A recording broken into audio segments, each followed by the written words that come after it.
அண்மை செய்தி. மக்களவை தேர்தலுக்கான 5ஆம் கட்ட வாக்குப்பதிவு 49 தொகுதிகளில் காலை முதலே நடைபெற்று வருகிறது. தற்பொழுது 3 மணி நிலவரப்படி 47.53% வாக்கு சதவீதம் பதிவாகியிருப்பதாக தெரிவிக்கப்பட்டிருக்கிறது. இது தொடர்பான மேலும் விவரங்களை தருவதற்காக எமது செய்தியாளர் ரமேஷ் இணைப்பில் இருக்கிறார். ரமேஷ், வணக்கம். எந்தெந்த தொகுதிகளில் அதிகபட்சமான வாக்கு சதவீதம் வாக்குப்பதிவு நடைபெற்றிருக்கிறது? இது தொடர்பான முழு விவரங்களை பதிவு பண்ணுங்க.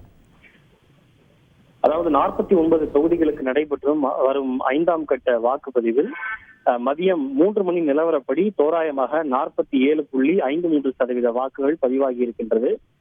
குறிப்பிட்டு சொல்ல வேண்டும் என்றால், பீகாரில் 45.33%, ஜம்மு காஷ்மீரில் 44.90%, ஜார்க்கண்டில் 53.90%, லடாக்கில் 61.26%, மகாராஷ்டிராவில் 38.77%, ஒடிஷாவில் 48.95%, உத்தரப்பிரதேசத்தில் 47.55%, மேற்கு வங்கத்தில் 62.72% வாக்குகள் பதிவாகி இருக்கின்றது. இந்த மற்ற மாநிலங்களோடு ஒப்பிட்டு பார்க்கும்போது காலையிலிருந்தே மகாராஷ்டிராவில் வாக்குப்பதிவு என்பது மிக மிக குறைவாகவே இருக்கிறது. அங்கு மந்தமாகவே தொடங்கிய வாக்குப்பதிவு தொடர்ந்து மந்தமாகவே இருக்கிறது. இருப்பினும் மேற்கு வங்கம், அதே போல யூனியன் பிரதேசமான ஜம்மு காஷ்மீர், லடாக், ஒடிசா உள்ளிட்ட மாநிலங்களில் பார்க்கும்போது அங்கு தொடர்ந்து வாக்கு பதிவு சதவீதம் என்பது ஒரு நல்ல நிலையிலேயே இருப்பதை காண முடிகின்றது.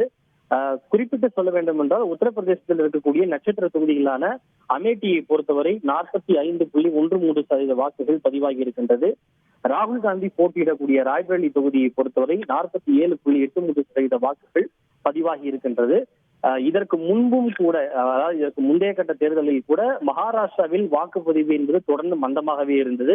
அதே போக்கு தற்போது 5ஆம் கட்ட தேர்தலிலும் தொடர்கின்றது. உத்தரப்பிரதேசத்தில் இதற்கு முந்தைய தேர்தல்களில் சற்று மந்தமான வாக்குப்பதிவு இருந்தாலும் கூட இன்றைய கட்ட தேர்தலை பொறுத்தவரை ஒரு கணிசமான அளவு வாக்குப்பதிவு அதிகரித்து இருக்கிறது என்றே சொல்ல வேண்டும். விரிவான தகவல்களுக்கு நன்றி ரமேஷ். செய்திகளை உடனுக்குடன் தெரிந்து கொள்ள உடனே சப்ஸ்கிரைப் பண்ணுங்க.